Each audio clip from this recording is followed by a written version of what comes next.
Hello and welcome to this edition of Iron Sports, and I am Jermaine Brown. Well, in this edition, we preview the 50th Test match at Sabina Park, which will be the opening test between the West Indies and Pakistan this weekend, as well as we look at a topical issue surrounding our junior athletes, who, of course, did very well once again at the recent Carifta Track and Field Championships. As usual, let us know what you think by heading to our Facebook page, Iron Sports JA. We take a break, but stick around. When we come back, we'll be tracking with our junior athletes. Soon come.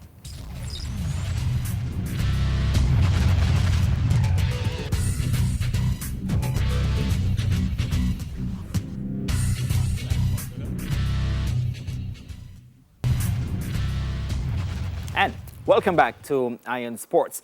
Now, after claiming their 33rd consecutive hold on the Carifta Track and Field title, garnering 86 medals, including 39 gold, many local pundits and even supporters are concerned about the rest and recuperation period for our junior athletes in between the three major meets. We're talking about the Boys and Girls Championships, then the Carifta Championships, and the pen relays in the USA. Well, here to give their views on this and other issues surrounding our outstanding junior athletes are head coach of the recent Carifta team, Corey Bennett, who is also head coach at Heidel, and our very own Dwayne Extall, our in-house analyst and commentator, just to give their views on this and a host of issues. Gentlemen, welcome to Iron Sports. Corey, let me begin with you. First up, congratulations, well done at the Carifta Championships. I'm sure you wouldn't have wanted to have had that title of being the first head coach to have gone to Carifta and not have won or to top the medal table. Each year, I know every coach will try to break the record of the previous year. Yeah. You could have gone and won. Well, exactly. Well, so outstanding are our juniors, yes? Definitely. But I'm sure you did a fine job as well. Thank you. But let's look at the performances. 39 gold amongst the 86 medals. You would have been there, so tell me how challenging it was. It might have looked easy for us, just watching and listening, but were there any challenges for you and the team? I was surrounded by a wonderful coaching staff. That's the first thing. I had a wonderful manager, Johan Scott, who helped to blend the team together. The kids came feeling motivated to compete at the highest level. And at our first meeting, we laid it down, what we wanted, and the kids delivered. I must really say thanks to the kids for really cooperating with us as management and really appreciate them giving their best, after such a tiring Boys and Girls Champs, to really come and really give out their best at the Carifta Champs. Yeah. Who for you would have been the most outstanding performer for the Jamaican team? They all did very well, but who for you? It's going to be an unusual person, but Daniel Cope, from Petersfield, who broke 2 records in the discus and also in the under-18 shot put, was extremely brilliant. He didn't get the limelight because it's a track event, but I thought he was brilliant. To break 2 records is really outstanding, and he should have been one person who would have been up for the top athlete award. Yeah. Dwayne, you yourself would have competed for Jamaica at Carifta, happy hunting ground for the Jamaican athletes, wherever in the region it is kept. But your take on how well the team did, and comparing it even to your days at Carifta. I mean, the team, they did extremely well. I'm pleased with what I saw in the field, especially. Daniel Cope should have won the Austin Seeley Award, in my opinion, as well. But the team performed well despite coming off a brutal Boys and Girls Championship, as is usually the case. But this time around, they got, I think, 2 weeks to rest after Champs. Champs ended April 1st, and they went to Carifta April 15th. So they had ample time to rest. So the performances you saw were very good performances all across the board. I'm going to come back to that quickly, the rest period. Coming back to you, Corey. Now, no Jamaican athlete has won the Austin Seeley Award for most outstanding performer or performance at the Carifta Track and Field Championships since Johan Blake back in 2007 when he ran 10-1-1 at that games. But since then, no Jamaican has won it, despite our many outstanding athletes since then. Albeit, other Caribbean nations have produced outstanding athletes too. Kirani James, for instance. Jehu Gordon also stands out. But Your take on you mentioned Cope, who did very well, breaking 2 records in the under 18 section. Your own take on why you think no Jamaican athlete has been able to win that award since 2007, although we continue to top the medal table. I'm not sure. Let's not take anything away from the young man from Curacao. Yes, who, to the pole Kunz, vault, or Kunz right? from To the Curacao, pole the pole vault vault record. to an amazing height. Right. He was brilliant. He got the 4.50, crowd, yes. all focused. So it was a brilliant effort on his part. I thought Daniel Cope, having broken 2 records, should have been mentioned or should have been up for it. I'm not sure what the reason is. I'm not sure it was some home advantage to hometown decision. to the Curacao athlete, and it's probably a first for them. And I must say kudos to Curacao and the organization for putting together this wonderful athlete. Yeah, Dwayne, let me play devil's advocate here. Is it that there's a feeling that the Jamaican athletes will top the medal table, they'll garner a number of gold medals, and so that should be enough for them? And the outstanding Jamaican athletes they're looked at, but they look beyond them and look at first, let's see what other nations at the games or at the championships would have done before we come back to the Jamaican athletes. And I think a lot of it has to do with them trying to not make Carifta all about Jamaica. And I've been to Carifta since 2007, and my last year was 2010. And I saw different people winning. Johan Blake, 2007, my first year. Yeah, and that was the last time. Yeah, that was the last Any Jamaican won the Austin Celia But then you Award. had Kirani James, who followed in 2009, Jehu Gordon in 2010, Kerry Beckles of Barbados in 2008. So there were great performances, and since then you've seen great performances. Anthony Strawn, she came to Jamaica 2011 won, then Shawnee Miller won as well. So they're quality athletes, but we have quality performances, but I think Carifta, they don't want to monopolize the games itself and make it look all about Jamaica. But sometimes you have to give credit where credit is due. That's true. And if a Jamaican athlete is very deserving? Outstanding, then he's deserving of it. Yeah, and I think, as Coach said, Cope should have been the Austin Celia Award winner this year. Well, Corey, I'm sure that the entire team is coping despite not having gotten the Austin Celia Award. No, I don't think it was a major focus for them. Yeah. I remember the commentator saying on the intercom or the loudspeaker that he's tired of saying Jamaica has won gold. I'll be jokingly, but And tired and it was a serious comment on his part, I'm glad for the other countries, and Jamaica gets what they deserve, and I believe what it matters most is to top the tables and garner the amount of winners that we got. All right, let's get to the issue now of the rest period, the time between champs and Carifta, and then the pen relays. I'll have you go first, Corey. Do you think there is sufficient rest period for the young athletes? This is not a new issue, by the way. I mean, in recent years, decisions have been made to even bring champs forward to give the athletes enough time to recover for Carifta. I think this would have been in about 2013, thereabouts. But your take on whether there's ample time for the young athletes between champs, which is very grueling, even more so than Carifta, and the pen relays? I don't think there's enough time. That's the first thing. But Carifta is a set date in terms of it's on an Easter weekend. That can't move.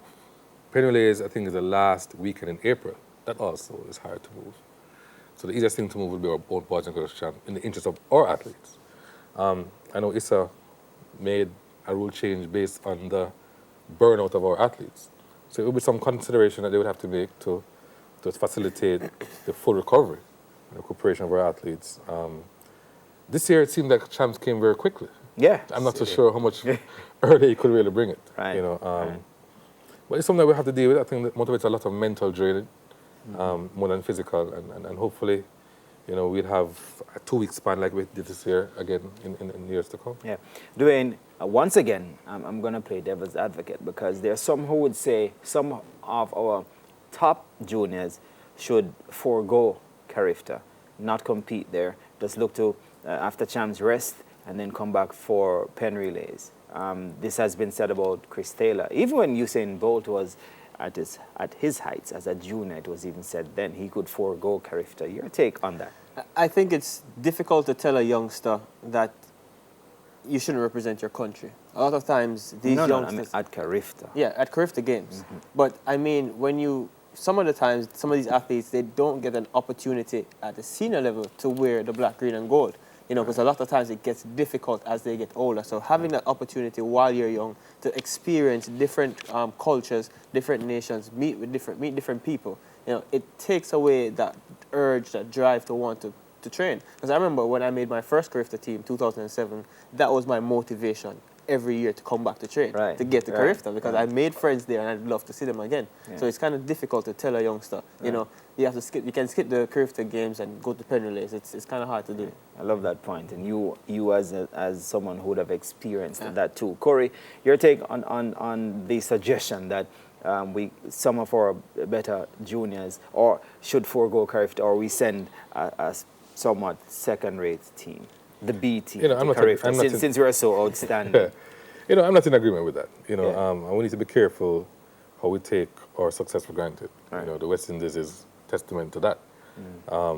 What really is the benefit of the penny relays to Jamaica, to our own high school athletes? So we have to look at things like that, and I believe that a lot of greats. So in saying that, you're saying that maybe it's the penny relays that should be skipped. Yeah, I believe so, and that is a school issue. So you know that's a decision that has to be made from the school. But I don't think penny relays should supersede the Carifta games at all. Yeah, and for some of the juniors too, it will be their first experience competing against athletes from other countries.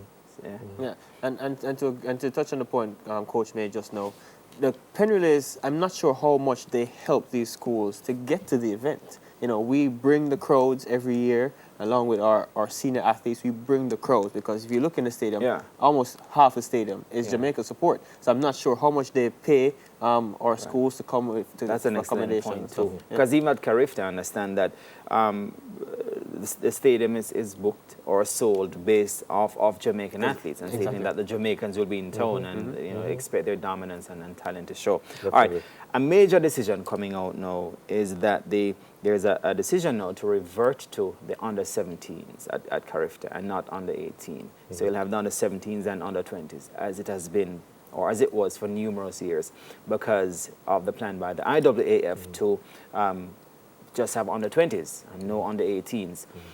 Your take, Corey, on this decision by our own regional administrators to revert to the under-17 and under-20, seeing that a decision was made to maybe 4 years ago to go up to under-18 and under-20. You know, I'm happy. You know, I wasn't for the change to begin with about 4 years ago. I think they were doing it in line with the World Youth, and now that World Youth has been cut out, they're now reverting to the under-17s. Just think of Michael Stevens, Class 1 boys champion, representing the country at the under-18. Who competes with that? I mean, so persons have to wait a very long time from Class 3 and Class 2 brackets to really compete against a first-year Class 1 boy to get a chance to compete for the country. At under-17, you're pretty much looking at the Class 2s and the Class 3s, and I believe it keeps persons interested a little longer. It's easier for to get more persons in the under-20 division, because we had like 3 girls in the 1500 meter under-20, 4 teams representing the 4x4. So I think getting back to under-17 gives us more representation at the under-20 level as well. Yeah, across the Caribbean as well, because a lot of countries will be able to send their 14-year-olds and 15-year-olds to compete when they wouldn't have gotten the chance before. But this goes back to the point about scrapping the Carifta Games. With the World Under-18 Games now off the books after this year, the Carifta Games becomes important once again for athletes to showcase their talent. So, as I said, the Carifta Games has been important, is important, and still remains important for us as a nation. Corey, finally, on Carifta, is the enthusiasm still there by the athletes and the coaches to go there and do well? Or do they take it lightly that, yes, once you do well at Champs, it means you're going to go to Carifta and dominate? Because we do see, and we continue to see, athletes from the other territories doing very well and showing up some of our athletes who probably might have underestimated competition. You know, the beauty about this year is that I had a chance of leading some very enthusiastic coaches. 3 of them traveling for the first time with the Carifta team. So the enthusiasm was sky high. The athletes were there and really wanted to put on a good show. So it's still there. I'm glad that I had the support of the coaches, because everybody rallied around the entire team, and nobody was above anybody, and we really respect that and I appreciate that from the entire coaching staff. So yes. Yeah. All right, we're going to close on a somewhat of a somber note because a former outstanding athlete for Jamaica at the Carifta Championships, high jumper Jermaine Mason, well, he died from a bike accident on Thursday morning. Dwayne, as a former athlete at Carifta, in fact, you would have seen him just a couple of hours before the accident. Your own take on what has happened? And as a Wolmerian as well, myself and coach as well, it's disheartening to our fraternity. It's disheartening to the community at large. Wolmer's MVP, UTEC, Great Britain, and it's hard. You know, I took it hard this morning. You know, we've lost a very talented individual. He was a mentor to a lot of our high jumpers at Wolmer's. Christoph Bryan being one of his mentees. And, you know, a lot of people looked up to Jermaine. So it's difficult to, you know, the way he went, you know, it's hard to digest. And even now, you know, thinking about it, it's tough. Corey, your own interactions with Jermaine? You know, as Dwayne said, you know, we're both Wolmerians. And, you know, so our sincere condolences to the family of Jermaine Mason and his friends. And when I heard this morning, you know, I was at the training session and I had to stop for about a half an hour. I was hoping it wasn't true. But it just shows us how much life is worth, and you know we need to appreciate each other. And I really send my sincere condolences on behalf of the Jamaica junior athletes, especially to the family of Jermaine Mason, you know, again the UTEC family, the Wolmer's family, and the athletes in general. Yeah. You know, and it's a big loss for us. Yeah. Gentlemen, thank you so very much for being on Iron Sports here, and we also here at Iron Sports. And of course, the TVJ and RJR Sports Department would like to send our own condolences to the family and friends of Jermaine Mason. We take a break and come back with some more.